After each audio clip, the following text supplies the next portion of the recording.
What's up, folks? Sean the Average Angler coming at you with another great video. I got a comment from a listener, viewer, and asked me if I could give some advice for when you're fishing with a buddy, you're fishing the same rigs, but he's whooping your ass.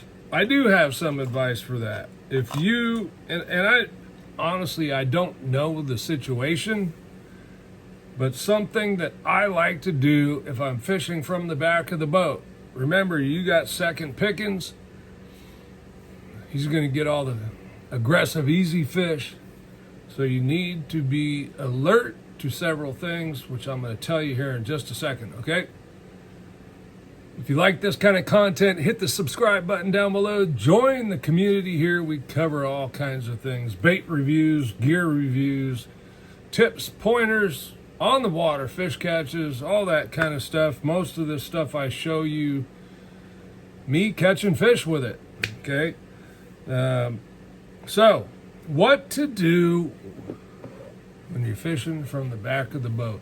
Now, one thing I always do if I'm fishing from the back is I'm dropping line size, okay? I'm gonna go to a lighter line, gives the bait better action, it moves less water, alerts the fish less per se, if you will, okay? Now, a line that I like to use when doing that is something like this 10-pound Yo-Zuri hybrid, okay? Because it's really substantially stronger than 10-pound. It's more of a 12-pound test. It's got a little stretch to it. It is a hybrid line, fluorocarbon nylon hybrid.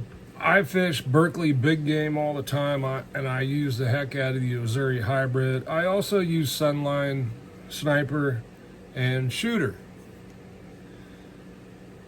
But when I am fishing behind somebody, that Yo-Zuri hybrid is something I will go to. I use 15-pound for heavier stuff, and I will go down to that 10 for other casting things, okay? Trust me, it's stronger than you think. You just got to lighten up the action of your rods as well. You still get the job done. We just have to realize it's tougher to get bit in the back. Someone else is picking off those easy fish. Now, typically my advice is don't throw the same thing as the guy in the front. Tip number 2, you need to pay attention to where that person is casting. Try not to hit the same spots, but also pay attention to the angle. Okay, if you're going down a bank and he's casting at a 45-degree angle and you're casting at a 70 or 90-degree angle, maybe that's the ticket. Sometimes you need to change to a little different angle, but 9 times out of 10, fish seem to want the bait moving a certain direction.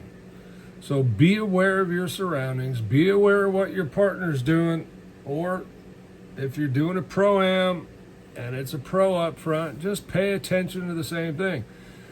I know when I fish as a pro, most of the time I leave stuff for you, but it's up to you to be paying attention to what I'm not throwing at.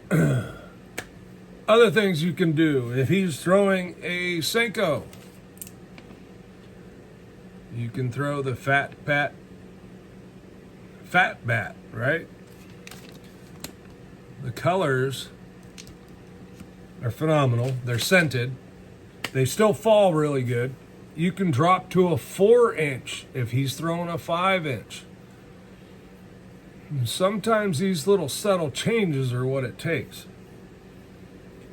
If you're drop shot and he's throwing a 6, drop shot a 4.5. If he's Texas rigging it, nose hook yours. Or wacky rig it. Just be aware if you're whacking rig it, make sure you are using a worm that floats. Otherwise you get this worm on there that's kind of bent down like a half moon kind of thing. Not really the best presentation. Know what your baits do. Do something a little bit different. Maybe it's just a color change. Maybe you do a bold color.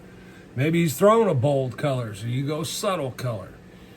These are things I look for and pay attention to when I'm fishing from the back of the boat. Unless the bite is wide open, I will rarely throw the same thing as my partner. I'm Sean, the Average Angler. Thanks for watching. Hope that helps you catch more fish. See you on the next one.